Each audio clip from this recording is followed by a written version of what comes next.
Have you ever spent several hours staring at your screen only to realize when you're done that you don't remember why you started staring at that phone in the first place? And maybe you don't even realize the amount of time that passed, right? You just get so lost in your phone. You're like, oh, I'll just check a notification. And then that notification turns into a Instagram message or a reel or a short or whatever, right? And it just goes on and on and on.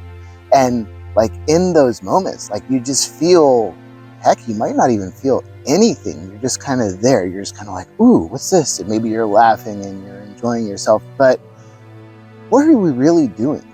What is really happening to ourselves in these moments? We feel like we're in a state of flow, but actually we're being hijacked. Our technology has advanced to the point where it is using our neurology against us, right? We've got these algorithms that have outpaced the human brain and they've figured out how to keep you locked to your device for hours on end. And for whose benefit? Certainly not yours and mine. So this is a state that I call the hijack. We call this level 0. And in level 0, it's really just all about the static. You feel like you're maybe even in a sense of flow, but realistically, you're being manipulated, you're being controlled. Other states that are level 0 would be when we're very emotional, we're very upset, we're very angry, or we're maybe very sad, we're very unhappy. We've just got stress, we've got all these external forces acting on us, and we are not in control of what we are doing. We are not being the person that we want to be for whatever reason. So I've experienced this firsthand. I mean, I've played Candy Crush for hours, right? Who hasn't lost themselves in their device for one reason or another? I used to live in China, and living in China was really hard for me because I actually found myself very lonely. Even though I lived in a city with supposedly 20 million people, I didn't speak the language. I didn't really have a lot of friends. And I had this job where I had one day off per week. And what did I do with that one day off? So maybe I'd watch a movie or maybe I'd play games. I would just sit on my couch for hours and hours and hours. Sometimes I'd barely go outside. And all it did was make my depression and my anxiety even worse. It just made everything harder. Along with all that stress and anxiety and depression I felt in China, I also found myself very angry, which I think is a natural side effect, right? If we are in very strong negative sensations, often we're going to find ourselves easily upset, easily annoyed, easily angry. And I certainly was. I was angry about everything, My students didn't listen to me, I got angry. My co-teachers didn't help me the way I felt I needed help, I got angry. Somebody bumped into me on the street, I got angry. And eventually one day I realized, what am I doing with myself? What am I doing with my time? Just giving it to these devices. It's not really helping me any. And that's the key to all this, really. It's self-observation. Being able to see yourself in these moments and find a way out. So what I want you to do is to think about the situations that you're in. And if you find yourself, if you can catch yourself starting the loop, right? Let's say there's a notification and you go to reach for your phone. I want you to stop.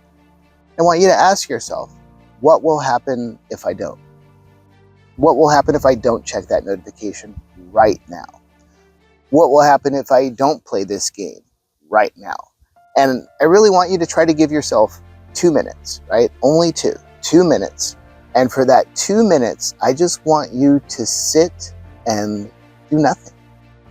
Try to see what you feel inside during that 2 minutes, okay? And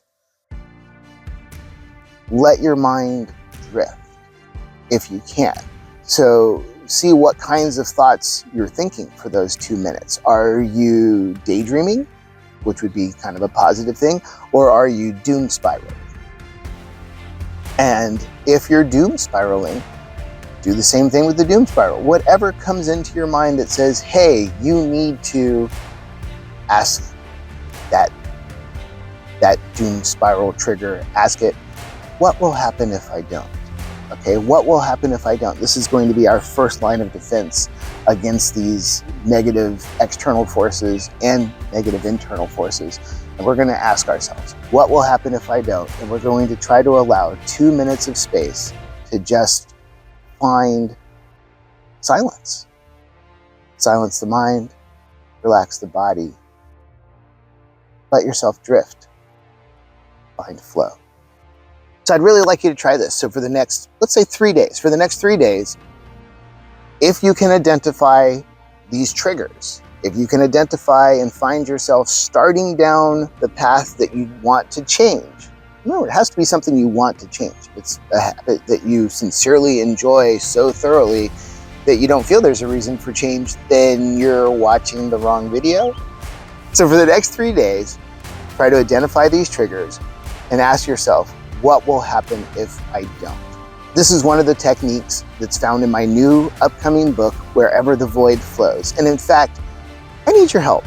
I am looking for 20 people who want to read this book, Wherever the Void Flows, and learn about flow states and learn about finding calm in chaos.